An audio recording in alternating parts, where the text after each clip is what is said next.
Hey, Peaceniks. Today's guest is Spencer Bishins. He recently published the book, Social Security Disability Revealed: Why It's So Hard to Access Benefits and What You Can Do About It. He reached out to me explaining to me that he just published his book and that he'd worked for the Social Security Administration for 10 years. And my first thought was like, how is this going to relate to my podcast? And then he went on to explain just how he would be a great guest for this podcast, because one of the ways they try to deny people access to their Social Security benefits is if they are a drug or alcohol user. So I invited him on the podcast. We had a great conversation, extremely informative. I love these conversations where I get to learn things. You know, that's what my podcast has been so beneficial for me about, is I'm learning constantly. And it was just really good to talk to somebody with a different angle. So let's go ahead and dive in. Before, I'm just going to say you can get his books on bishinspublishing.com. And his name is Spencer Bishins. Let's go ahead and dive in. America's public enemy number one in the United States is drug abuse. Drugs are menacing our society. What are your thoughts on the drug problem? I had a great time doing drugs. So tonight, from our family to yours, from our home to yours, thank you for joining us. This is the Peace on Drugs. Spencer, thanks for joining me on the podcast. Yeah, thanks for having me. I'm excited. And so you want to start with a little bit about, what got you to reach out to me and what we're going to be talking about today. Yeah, so I worked for Social Security for 11 years. And during that time, I wrote and reviewed thousands of disability cases. And one of the things that comes up a lot of the time, not all of the time, but a lot of claimants who are filing for disability benefits do use or have used some kind of drugs or alcohol. That's not that surprising, right? That's just American society. Lots of people drink, even if it's just beer or wine, or use cannabis. So it's really not that surprising. And it's also one of my favorite topics in the disability realm. Obviously, a lot of what I did with Social Security could be kind of dull, but the medical records that I would get to see when people were using drugs and alcohol, sometimes not at their best, sometimes they were using it as treatment to try and help them be able to actually work. And those are some of the more interesting records and some of the more interesting cases. And so when I learned about your podcast, I thought, well, this is a great way to expand the universe of teaching people about Social Security disability. It's just something that most Americans don't know about until it's too late, right? Until they're hurt, they're diagnosed with cancer, a refrigerator falls on them, something happens and they can't work. And so I'm always looking for new audiences who might not know about this program and know that they've paid into it and that they absolutely are entitled to claim those benefits if they're entitled to them. Yep. Yeah, this is something I don't know much about. Also, being self-employed, I don't know that I pay much into it, so I don't know how that would work. Oh, you totally do. So you file a tax return, right? I owe money at the end of the year. Yeah. Yeah. So every American is either a W-2 employee or self-employed. If you're W-2, it's rolled into your pay stub and you pay half, your employer pays half. But if you're self-employed, there's a line on your tax return that's a self-employment tax. That covers your Social Security and your Medicare. You're definitely paying into the system as well. So for all of your listeners who might be musicians or Uber drivers or gig workers, they're paying into the system too. And everyone who pays the tax is entitled to claim a disability benefit if they're injured or have a medical impairment like a chronic condition or something that causes them to be unable to work. So anyone, this really applies to every American because everyone is aging all the time, right? Mm-hmm. Everyone who rides in a car, leaves their home, does anything that could end up with an accident, or anyone who has a body that could eventually have cancer or fibromyalgia or an intestinal condition or anything that prevents you from working, it would be good to know what to do when that happens, right? Yeah, I feel like for me, the reason I don't count on stuff like that is because because the money, the way our business works as a musician is you write off everything you do. You go out and you see music, that's a write-off. If I buy clothes, that's a costume. So there's so many write-offs that my income is very low. So if I were to get actually hurt and unable to work, they're not going to pay close to what I make to do the things that I do. I would That's assume. that's a great point, because the benefit is based on what you've paid in. You're definitely not alone as far as self-employed people, though, right? People write off business expenses. That's part of being self-employed. But yeah, you're right. There's a connection between how much you pay in and how much you get out. Two things, though. First, the benefit's not really that high, even for, I'm a lawyer. Someone like me, when I was working and I had a W-2 job and I was paying in, yeah, I was paying in more than you probably, but even for someone like me, if I had claimed disability, that benefit isn't really that high. It's just not very high to start with. And the other thing, obviously, in relation to your podcast and your audience is the question really isn't so much about what you're paying in, because you are still paying in and you could still file a disability claim and get benefits.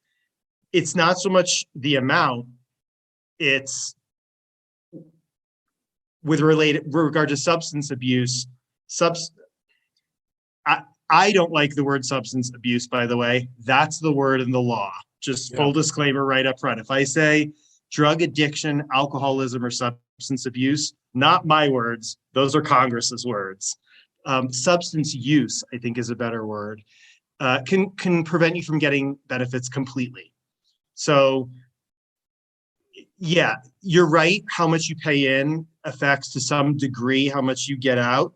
But as I'm sure we'll talk about, it's possible for the agency to say any drug or alcohol use could completely bar you from all benefits, whatever that number would have been.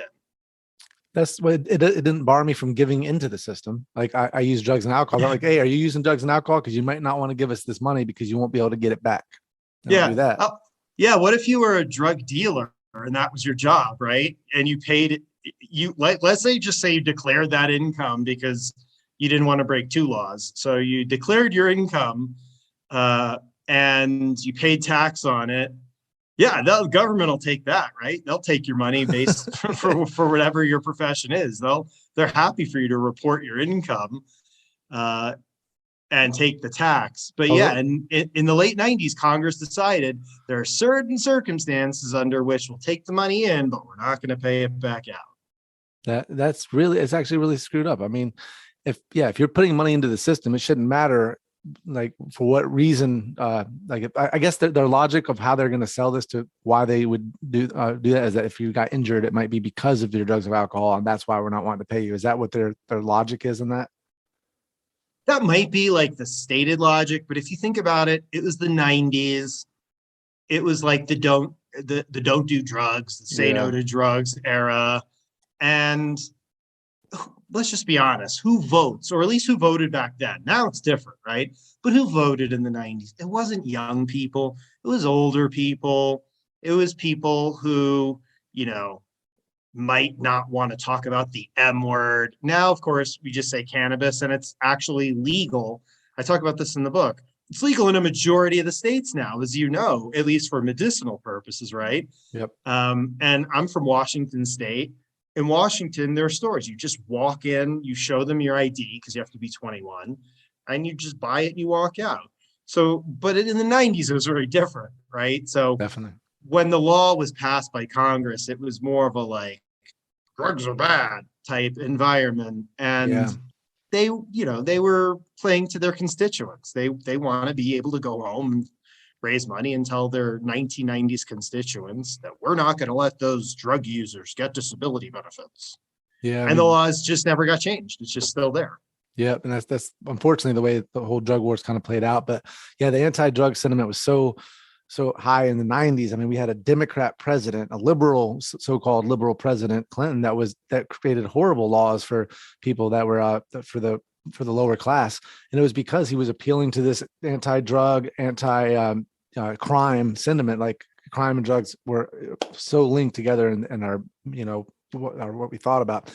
But yeah, they denied public housing, student loans. All these things could be denied if you had any drug charges. And it's like, well, how's someone going to get better themselves if they've been using drugs and get off drugs and better themselves if they can't get housing and can't get student loans? But that's always been, and can't get a job, right? Because there's always that question: have you been arrested? Do you have a conviction or whatever? And so then you can't get a job. And maybe part of that is that you have medical conditions. So you go file for disability, and now you can't even get disability benefits. Yep. Luckily, the law is very narrow. And I talk about this in the book, of course, but the law is quite narrow. So if drug or alcohol use is tangential to your medical situation, it's not going to prevent you from getting benefits. It has to be the reason that you can't work. So I will say this: the law was signed by President Clinton, but it was passed by a Republican Congress. So you can't fully blame the president, right? If he doesn't have control of Congress. Right. But it does seem like it was negotiated, from my perspective here 26 years later, because it is really narrow. It does seem like they're really trying to say, if drugs and alcohol is the specific reason you can't work, no benefits for you. But it has to be the specific reason. If it's tangential, if you just happen to be using a substance, but you also have these other medical conditions that qualify you for disability, then you're okay. Also, a really common situation is someone who maybe wasn't using substances before their injury or illness, and then they start using them really as treatment. I mean, isn't that what the whole epidemic regarding oxycodone and OxyContin, right? Mm-hmm. was people who were prescribed these things. They were addicted. They didn't know, they were told it was non-addictive. Then they became addicted. Then they got cut off. And well, now you can't get opiate medication legally, so people turn to what was cheaper and available, which was heroin. Yeah. Why should those people be penalized when they were just doing what their doctors told them to do?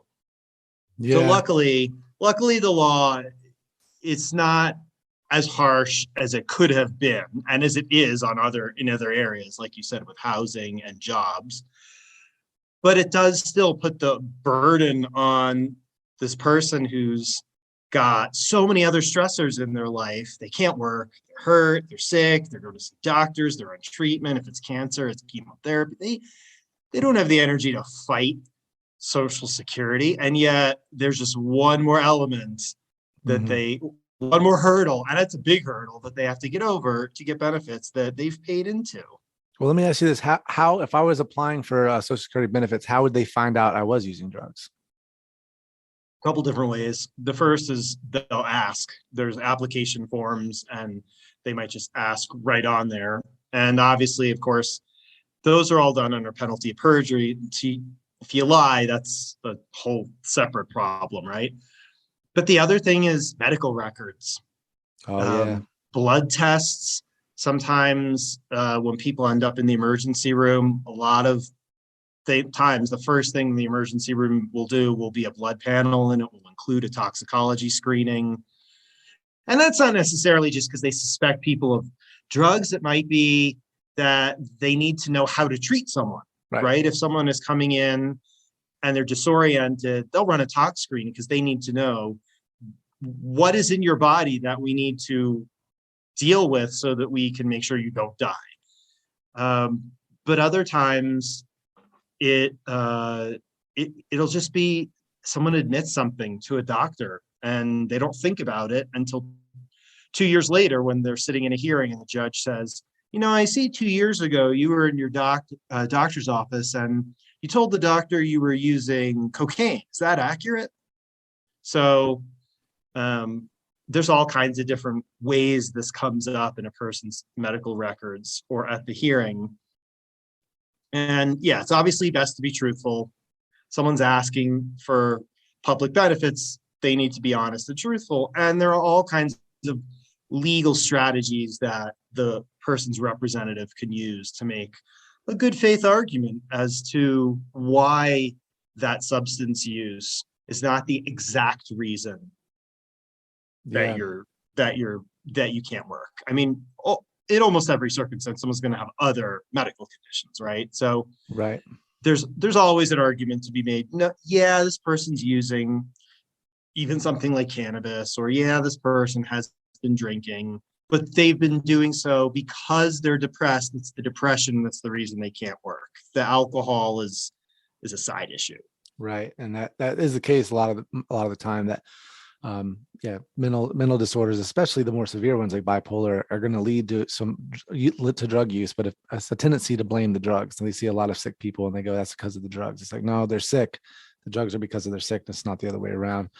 Yeah. And psychologists do that too. Yep. Right. We want to think that like the medical community has all the answers, but they don't. And so when someone goes in to see a psychologist or psychiatrist, and sometimes Social Security will make you do that as part of your application, sometimes some of those psychologists will just hear that you're using some kind of substance and immediately think like, oh yeah, drug user. They're just trying to get public benefits, and that's the reason they can't work, and that's the cause of their symptoms. And of course that's not necessarily true, but the psychologists are human and they don't have all the answers, and they're just guessing a lot of the time anyway. Yeah. So let me ask you this. If I'm applying for Social Security and they ask, do you use drugs or alcohol? And I just say no, because I'm just going to lie, because I don't want to get, a lot of people probably do lie if they do, because they just want to get their benefits. So they say no, probably. And then they don't think about, because the last time I was in the hospital, I remember they came back with my blood work and like cannabis came out, alcohol and stuff like that. So they had that in the report. So if they just looked at my medical records, would they just immediately be like, you lied, and that's am I going to get arrested, or what's going to be the penalty? Do you know? Definitely won't get arrested. At least, not for that, because lying in a federal proceeding under oath, that's obviously perjury. Yes, that's a crime, but like Social Security, they're too busy. They're not turning your case over to the U.S. attorney. So you shouldn't lie. Right.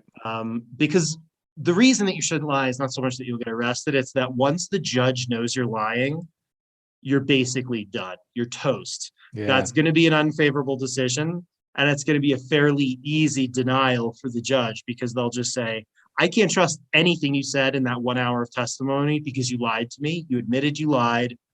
I don't trust anything you're saying. I think you can work. So that's why you don't want to lie. It's better to admit what you're using, and to have a representative, an attorney or non-attorney representative, who knows this drug addiction and alcoholism law, and who can, like I said, make a good faith argument to the judge about why that's not the reason that you can't work. But let's say you do get caught. Maybe it was a lie, and maybe you just forgot, right? Yeah, right. Maybe like most people, maybe you just have a beer every now and then, or occasionally you use cannabis and you just didn't think about it. Well, no, that's not necessarily gonna destroy your ability to have a valid claim, because, for example, if you were using the substances before you alleged you were disabled, it doesn't matter. That's not when you're trying to get benefits. The other thing is, let's say you were using something after you allege you became disabled. Well, you can move your alleged onset date, the date you say you became disabled. You could always just move that. You make an amendment. You say, oh yeah, judge, now we're not going to say I became disabled January 1st, 2020. Now we're going to say it's December 1st, 2020. And that's after all the substance use, and now we're good to go. You can do that. So there's all kinds of ways to take whatever a person's history is as far as drug or alcohol use, and to make an argument to the judge. It's not the drugs, it's not the alcohol. And a lot of times it's really hard to tell, because maybe someone has they just have constant use of substances. Right. Consistent, it's never stopped, they've never had a period of sobriety. Well, actually, the rule favors the claimant in that situation. It's the agency that has to show that it was the drugs or alcohol that was causing the person to be unable to work. If it's so intertwined, the person's symptoms and the drug or alcohol use, they're so intertwined throughout the whole time that you can't tell, like, was it the depression, anxiety, and PTSD, or is it the substance use? You just don't know. Then the agency can't deny you benefits based on that drug and alcohol law. Mm-hmm. So the burden's on the government to show that it was the drug and alcohol use. So that's why I say, yeah, it sucks that that law is there, but I do feel like it was somewhat fairly written in that, yeah, you've got to like provide some evidence that there are other impairments, but then the government has to say, no, it was definitely the drugs and alcohol. And if they can't do that, they can't say that the drugs and alcohol is what caused you to be disabled. Gotcha. Now, let me ask you this. Would I be correct to assume that putting cannabis on my list of substances is going to be easier to still get my claim than if I put cocaine or meth? It really all depends on where you live and who your judge is. And as I point out in the book, you can't control which judge you get. Those are all randomly assigned. So it's not really something worth worrying about. But so I wrote disability decisions in the state of Washington, which was one of the first two states, along with Colorado, to do away with the joke of having to have a prescription and to just say, we're just going to let you walk into a state regulated store and buy it. And that's actually, I think that started in 2014. And that's when I started writing disability decisions in the state of Washington. And the whole 7 years I was there, even the more conservative, right-leaning judges, they understood that it was legal in Washington. So they're federal judges. It's not legal federally, which means it still comes under the purview of this drug and alcohol law. Mm-hmm. But they get it, right? They know people are using it. They're using it legally under state law. People would testify in their hearing. Yeah, where'd you get it? Well, I just walked into a store and I bought it. So even the most conservative judges I noticed in Washington were pretty lenient just because they understand the reality of the situation. There are some judges that will say, you've used marijuana? No benefits for anyone who's ever used marijuana.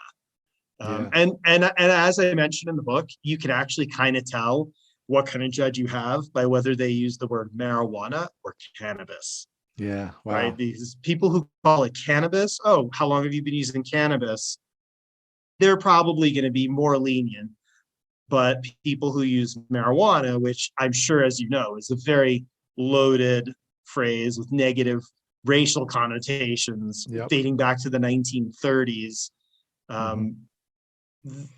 Anyone who's using that phrase, that word, is probably going to be more strict. But still, again, they understand that the substance is legal.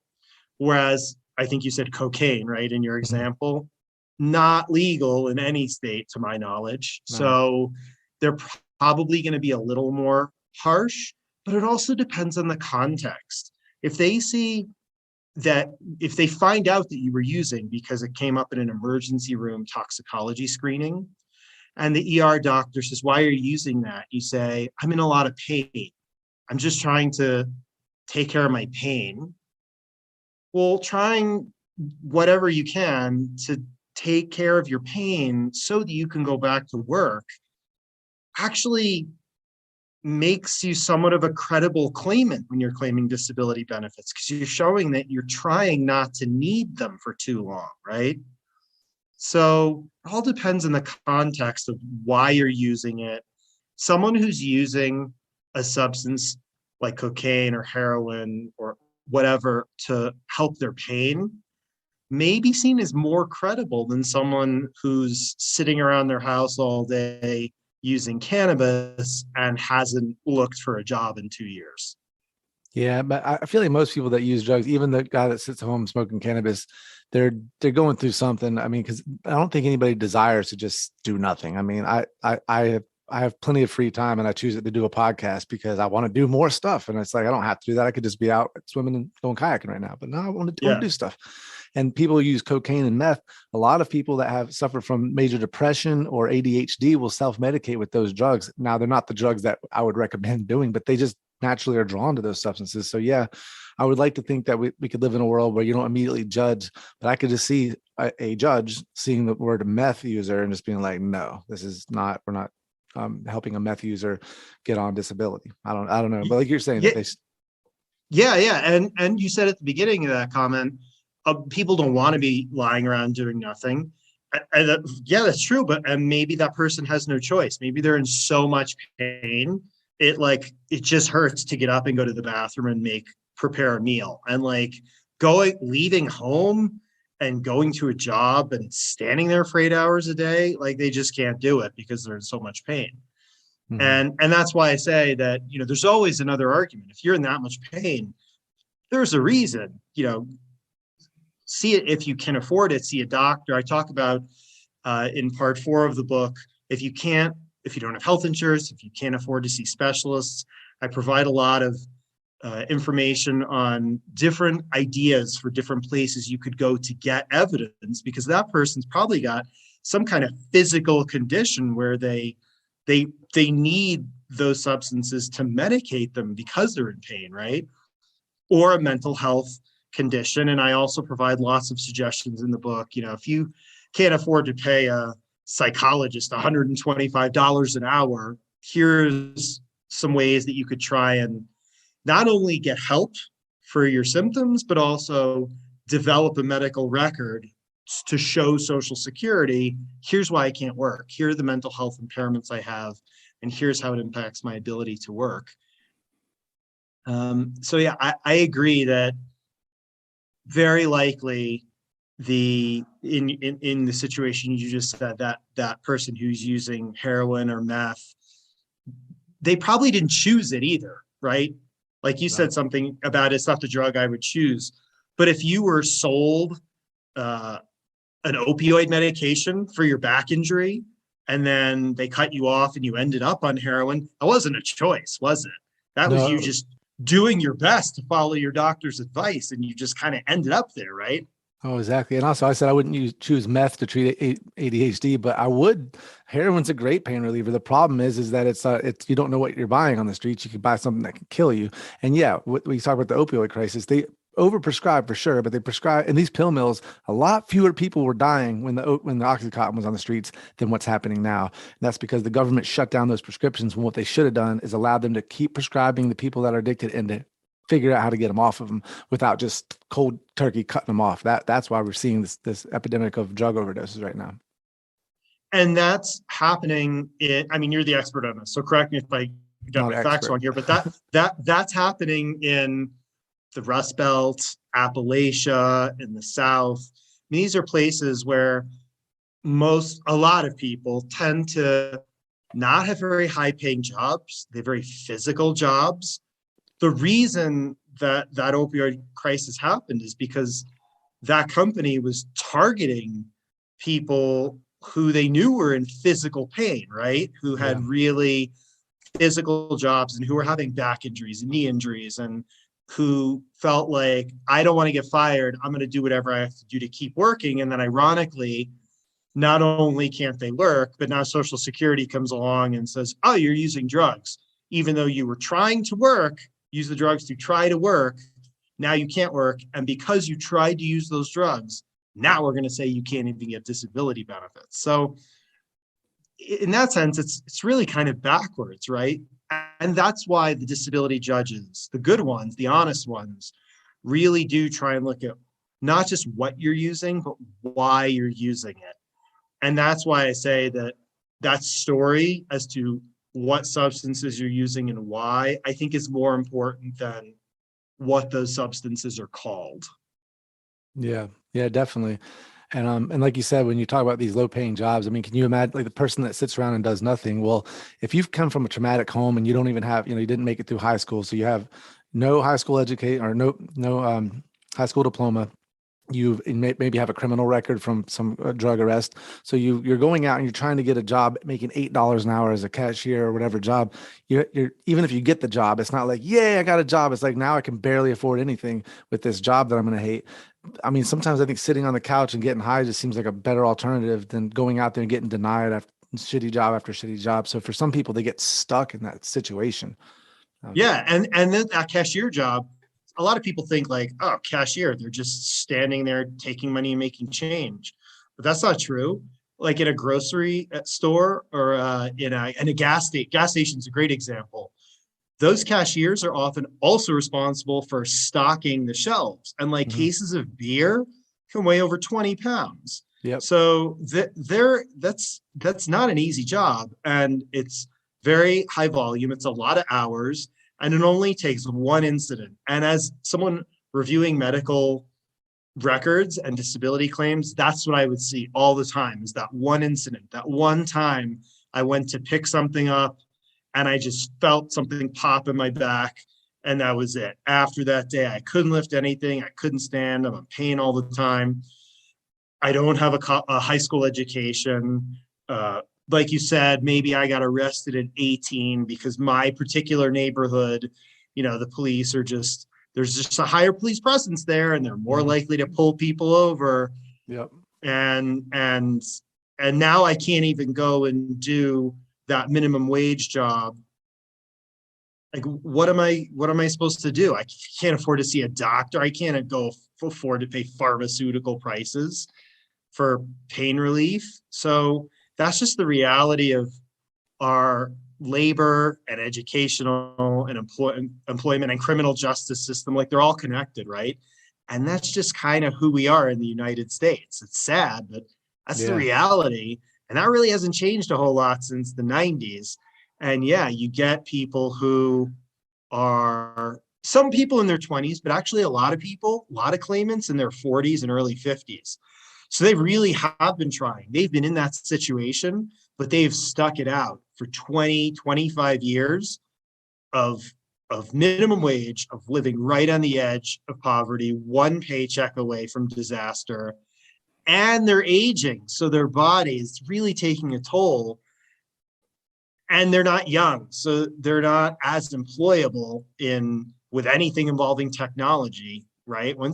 Nobody wants to hire someone in their 50s when we're using like iPads for inventory now, because that person might not understand how to use it. You hire someone in their 20s. They're cheaper and they know the technology. Yeah. So yeah, the deck is really just stacked against this segment of American society. And the saddest part, I think, is that that's not a small segment of society. That's like the vast majority of the United States. Yeah. So let me ask you, would having a drug arrest record prevent you from getting any benefits? Does that have any impact on it?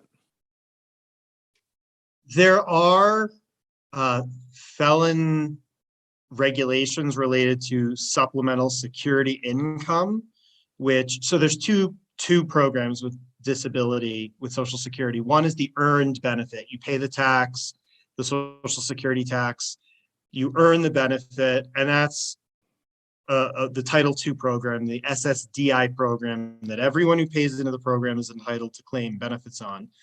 The SSI program, supplemental security income, that's just funded through regular income taxes. And that's really meant for people who didn't pay into the program. Like, let's just say you had zero profit every year. You were self-employed, but you had so many expenses, you weren't paying into the program, you didn't earn enough credits. You could still file a claim for supplemental security income, but that program has more restrictions. And there is a restriction on felony convictions. And the other, just in a related note, let's say you are approved for benefits, for SSI benefits. Those benefits are really there to make sure you don't become homeless or starve. That's it. They're very, very little. We're talking like $1,000 a month. It's just there to make sure you have a roof and food. So if you're $1,000 a month isn't getting you a roof, right? So if you're incarcerated for up to 12 months, those benefits are suspended. If you're incarcerated, then for more than 12 months, they just terminate your SSI benefits. because even though you didn't choose this, the government is giving you a roof and food. Oh. So they say, oh, you don't need SSI anymore. And so actually not an insignificant number of cases I saw were actually from inmates in either state prisons or federal prison who would file SSI claims near their release date because they had previously been on SSI and it got terminated. So they think they can qualify medically. So right before their release, they would go and they would apply again. That's a thing. Like, that's just something that inmates all around the country know about, and so they'll do it. And so that's not a small number of cases, but also because a lot of people, they know I have a felony conviction. I'm not going to get a job when I get out, and I've got medical conditions, so I'll go apply for SSI. It's the whole system. It's all connected, and it's not very good, is it? It's not very good at treating people equally, at treating Americans in a humane manner, at providing people what they need to be able to survive, and about treating people who have paid into the system for a long time with respect by promising them, if you become sick or injured, if you need disability benefits, they'll be there for you. And then, you have to fight for them, and it turns out they're not. Yeah. Let me ask you this: the ban the box movement, where people are trying to say, we need to get the box off of the employment application. You shouldn't be able to ask if someone has a previous record; they've already done their time. And I always look at that. I've always supported that because it'll help the people that need jobs will help. But also, it seems like it would take a huge burden or some of the burden off of the Social Security system. If people could know they could come out and get a job, some rather get a job than get Social Security, but they just know it's a futile effort to go try to get a job. So just go ahead and go get the disability. It's all very ironic, isn't it? That you would think that the same people who would be against a ban the box thing, in other words, who are totally okay with knowing if you've got a conviction, because then we can keep, I'm not going to hire a criminal. You would think those people would then be supportive of public benefits, but no, those people are the same people who are opposed to public benefits. So they don't want you to be able to get a job, but then they don't want you to be able to get public benefits, but they don't want you to commit further crimes because you need to feed yourself and your family somehow. Yeah. There's just no logic to that, right? They don't want you in a tent. They don't want you to tent in their city either. They don't want you in. Good point. So like, where do they expect you to go? Whereas people such as yourself, you're opposed to ban the box because you want to try and help people get jobs so they don't need the benefits. But then you want people to be able to get the benefits if they can't get a job and if they deserve them. Yeah. It's that, and I agree with you. That's my position as well. And that really is Social Security's position. Please go try and work. We really want to do everything we can to encourage you to try and work, from letting you see if you can work while you're applying. If you are approved for disability benefits, we're going to let you go work, earn money, and still get benefits, because we want to encourage you to try and do that. Mm-hmm. So there are different elements of the program that are constantly saying, yes, please go try and work. We're not going to cut you off. We want you to see if you can do it, so that disability benefits are a short-term solution, not the rest of your life. So that's how the law is. But in practicality, as you're pointing out, maybe it doesn't always work out that way, because you have a conviction, so you can't get a job. So you go try and get benefits. You get a judge who says, you were using marijuana or cocaine, no benefits for you. So then maybe you end up in a tent, and then maybe you're depressed, so you're using more substances, so you have another conviction. It's a cycle that I'm not going to say we haven't found a way out of in the United States, because I think it's more like we don't want to find a way out. Yeah.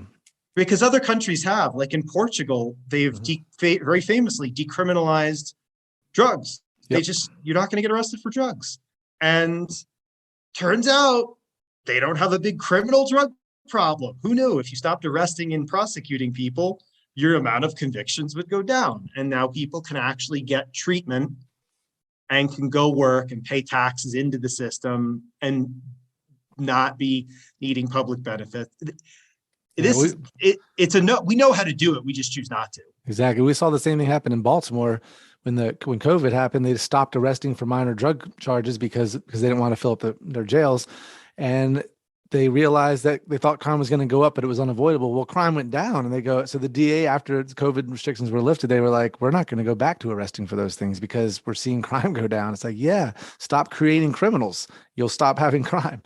Stop creating criminals. And then when you create criminals, you create people who can't get a job and people who then maybe don't qualify for disability benefits, right? It's a domino effect. Exactly. And if you stop the convictions, then those people, maybe some of them are not going to go back to work, but probably a lot of them are. And so if you can stop those people from getting a felony conviction, yeah, maybe they do go back to work and they don't need disability benefits and they're paying into the system, and you just get all these positive effects. So we have this law from 1996. Congress hasn't changed it. The agency has issued new guidance about 9 years ago. I think they issued some new guidance that made it kind of look like they were going to evaluate things slightly differently, but they didn't. It was just repackaging, lipstick on a pig, and it was exactly the same. So the way that drug and alcohol law works hasn't really changed. Certainly hasn't changed since I started in 2010. And it really does come down to the judge. And my job, I was an attorney working for the judges, and I would write the decisions. So it's a partnership behind the scenes between the judges who hold the hearing and their staff attorneys who write the decisions to try and figure out where is the evidence taking us, what's the best decision, what is the evidence support. And so my job would be to look at the evidence and help the judge decide, is this person unable to work specifically because of the drugs or alcohol or for another reason? And so even though the law hasn't changed, a lot of it really comes down to the staff that are looking at your case, how sympathetic they are to your situation, and or how biased they are just against everyone who uses drugs and alcohol. Yeah, and there's definitely that bias. And, every time I see it, there's a law that's open for interpretation, then that leaves room for discrimination based on race and other things. Have you seen any discrimination within when you were working? Yeah, both in the law itself and how it's applied. So starting with how it's applied, yeah, like I said, first of all laws are open to interpretation. If we've learned nothing from this year's 2022 Supreme Court term, we've at least learned everything's open to interpretation. Yeah. Right. And reinterpretation over time. So, yeah, and that 1996 law is no different. There are elements to the law and regulations, and Social Security can say, if the drugs and alcohol is the reason you can't work, then we are required to find you not disabled. But who decides? It's individual humans making those decisions. And so, of course, they can look at your medical records and creatively interpret things however they want. Yeah. But also the way the law was passed also provides some discrimination, because there's one thing that we haven't talked about yet that's not considered drug use. That's not part of that law. And that is tobacco. Cigarettes, not considered drugs. You can use cigarettes every day, give yourself lung cancer, have that be why you can't work, show up at the hearing, light a cigarette in the hearing room. I mean, they'll tell you you're not allowed to smoke in here, put that out. But the point is, you can say to the judge, I've been a smoker every day for 30 years, and you can cough and have COPD and lung cancer, and have doctors say that's why you can't work. Not drugs and alcohol. That law doesn't apply at all. Wow. And the reason is lots of congressmen from the South. So when they wrote the law, they specifically targeted drugs such as cannabis a major competitor at the time to tobacco, Yeah. and left tobacco alone. So even just in how the law is written, you're exempting what we thought, well, not what we thought, but what the tobacco companies at the time in the 90s said was we're not a problem. We're not causing, there's no proof that cigarettes cause cancer. That was what they were saying back in the 90s, right? Really? So they got exempted. Oh yeah. Yeah, I don't think those lawsuits against the tobacco companies happened until after 2000. But I thought we at least knew that cancer was caused by tobacco, because I remember learning about it in school. They kept it out in the Yeah, lungs. of course we did. But what I'm saying is officially, companies like Philip Morris didn't admit to it. Gotcha. And they were big companies, and they could fund congressional campaigns. And there's a lot of members of Congress from the states where they grow tobacco. So, like, of course we all knew back then, but as far as Congress was concerned, marijuana is the problem, not cigarettes. Now we are 22 years later, we know better, but the law hasn't changed. So the law hasn't caught up to what we now know and what is now widely known in society. Tobacco is a problem, cannabis isn't, but the law flips them around. Yeah, it stands still today, and federally, it's the same way. But and I'll say this: I don't think people should be denied benefits for using tobacco any more than they should be denied for using any other substance. But what you're saying is it's just not fair. The fact Well, that let me challenge you on that. What if you smoke and you cause yourself COPD and lung cancer, and let's just say you have no other impairments? What if that's the reason you can't work?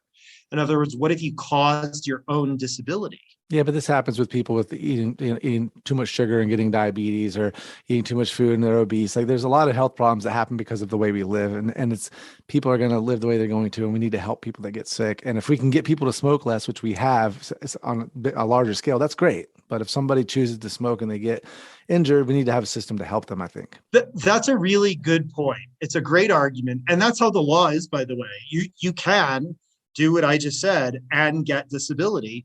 And how is that different from I do lots of hard labor. I like work. I like really laborious jobs. And so I lift all day long for work and I give myself a back injury. It's kind of the same thing, right? I did it to myself over time. Why should we treat one of those situations differently from the other? And so the law doesn't. You can, as I talk about in the book, you can literally induce yourself into a disability over time and still qualify for disability benefits. It's not a thing. It's not like people are doing it on purpose. I point that out in the book. No one would do that on purpose because you're destroying your mind, you're destroying your body for very little government benefits. It makes no logical sense that anyone does that on purpose. No, if we banned the box and someone could get a decent, high-paying job, they'd much rather have a more enjoyable life doing that, for sure. And also, I want to point out that someone that uses heroin, injectable heroin, and loses a limb because of an infection, that they didn't want that to happen either. Like, they're not like they did it to themselves. They didn't want that to happen. If they had access to clean needles and a safe injection site, maybe they wouldn't have lost their limb. People that, if your injury is from tobacco or hard work or heroin, either way, if you're unable to work, we need to have a system that's compassionate for people. Or, as you pointed out about 2 minutes ago, the food system in our country isn't great. Diabetes is a real problem. And if someone can't afford treatment, they may end up losing a limb as a result of diabetes. Yep. Well, why should we treat that person differently who ended up losing a limb because, as a result of heroin use? It's a substance that entered the body and there was a particular result. In one case, it's sugar. In another case, or other bad things that are in food. In another case, it's heroin. And again, it comes back to the law from the 90s. It doesn't say sugar's a problem. It doesn't say tobacco's a problem.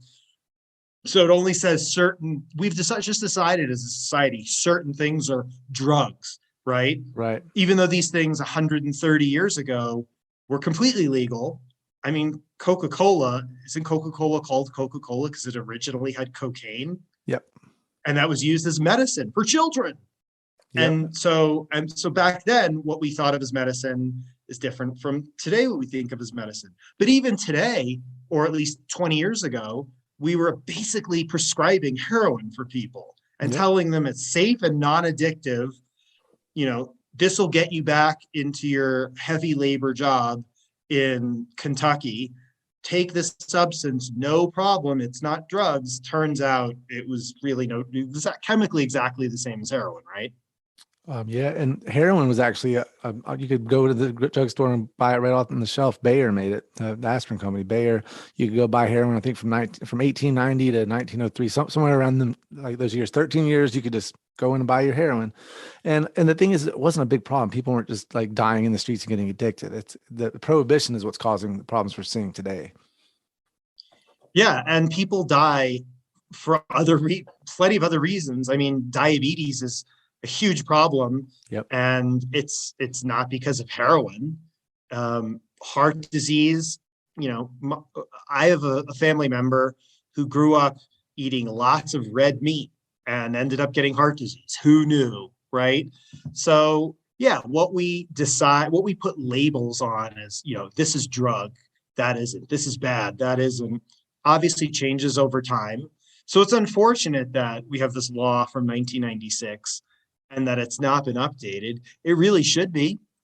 And I do think that there should be a heavier burden on the government to disqualify someone. In other words, yeah, they have to say, at present, they have to say, well, drug and alcohol use has to be the specific reason you are disabled. And if it's what caused you to be unable to work, you don't get benefits. Even if you have another impairment. And I think they should update that and say, even if it was the drugs and alcohol that caused you to be disabled, if we find that you were only using those substances because of these other impairments, then we're still not going to disqualify you.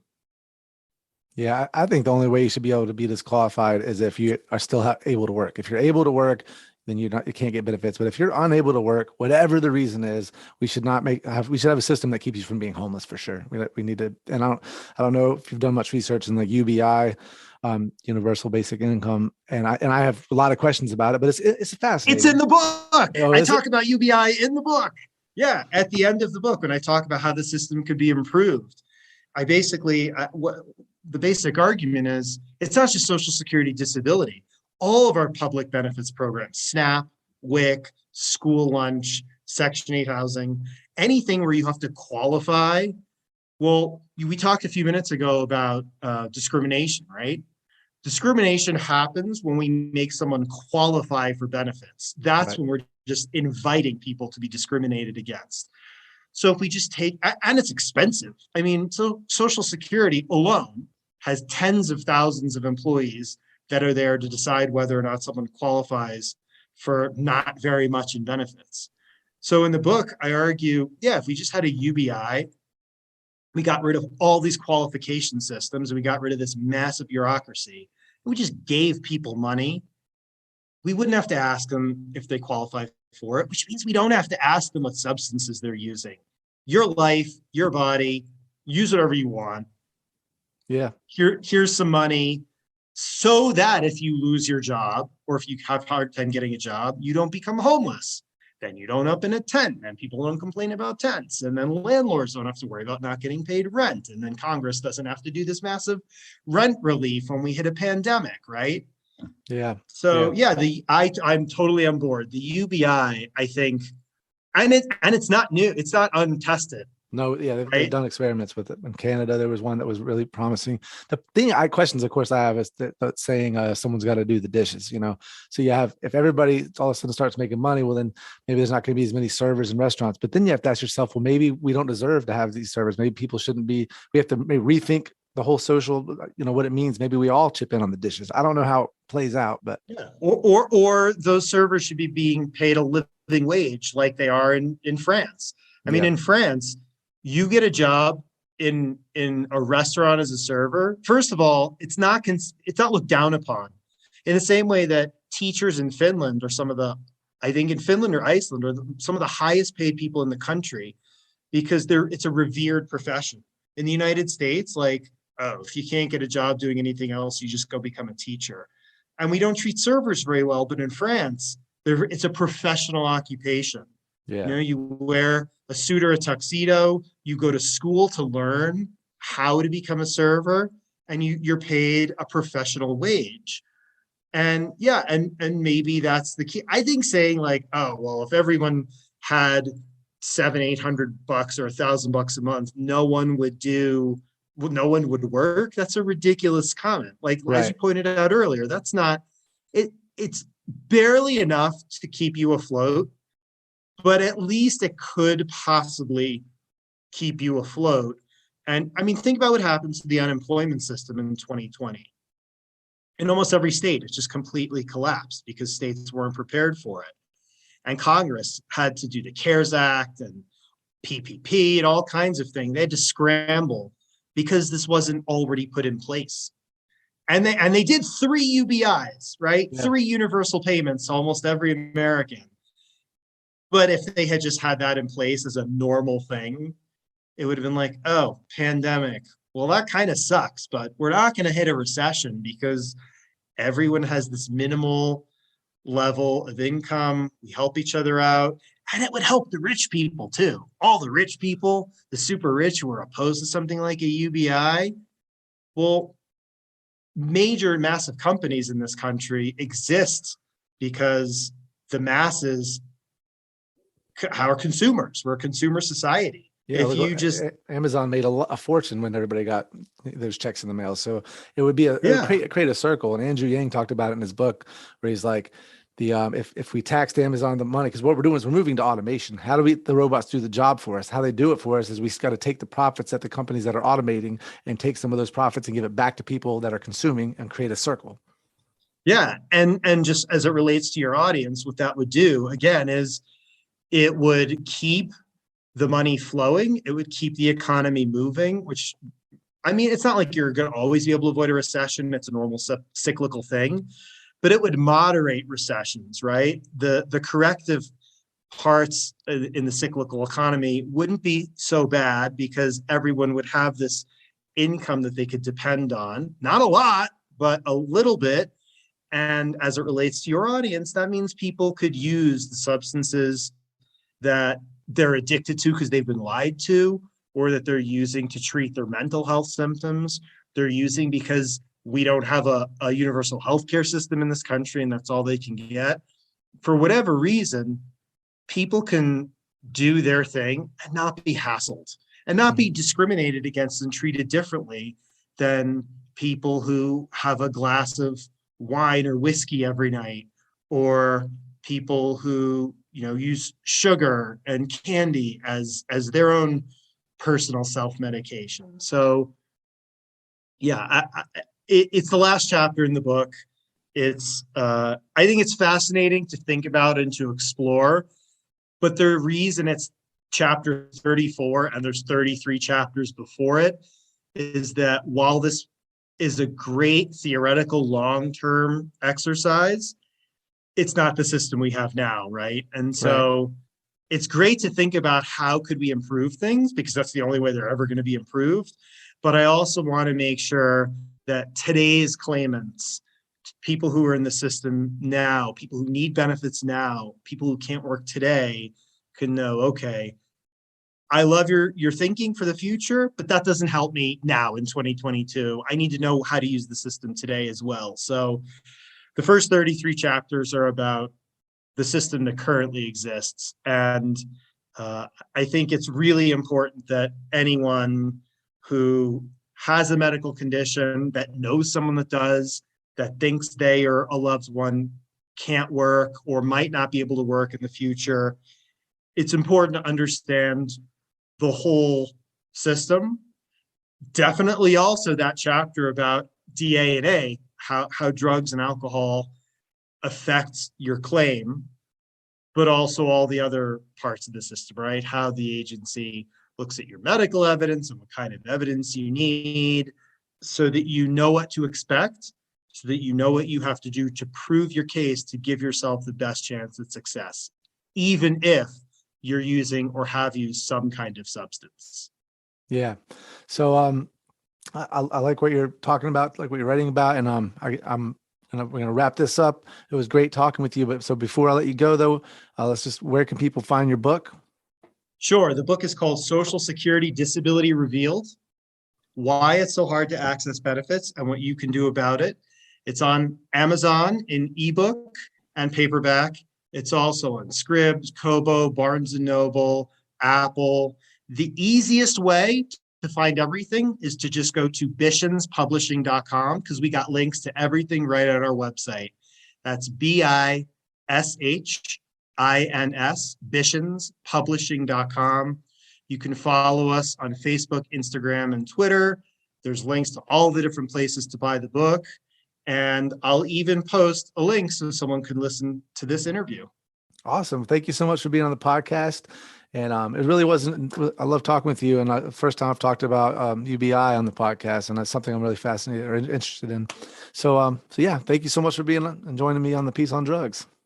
Thank you for having me. It's great to be here. I love talking about the DA&A law because it's so important. So many people are using drugs and alcohol, and over 1 million people are applying for disability benefits each year. So it's really relevant to so many people. Awesome. Well, I love the work you're doing. Thank you so much. Thank you. All right. Well, I'll talk to you later. Thanks. Bye. Right, bye. All right, Peace Nicks.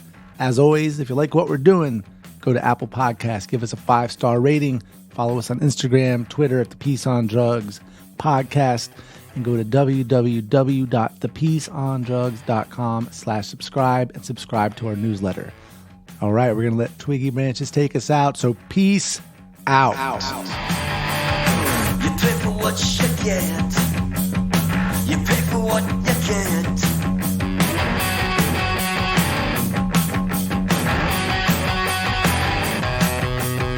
You pay for what you get when you align yourself with the fulfilled jet set. Bad head, bad high, moves hard, pocket in mind. So I'm sending love east to cocaine and smile, and watching the sunrise, watching it all, the Sunset Boulevard. Are you my doctor? Are you my dealer? Are you my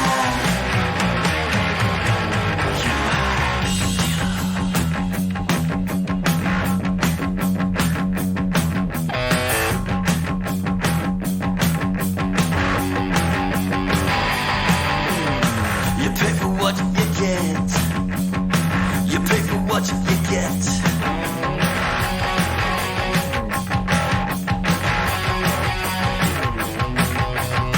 You pay for what you get when you align yourself with the fulfilled jet set. Bad head, bad high, moves hard, by kept in mind. So they're sending in a breeze, and by the grace of God, I see the sunrise. I see the sunrise. Are you my doctor? Are you my dealer? Are you my doctor? Are you my dealer? Are you my doctor? Are you my dealer? Are you my doctor? Are you my doctor?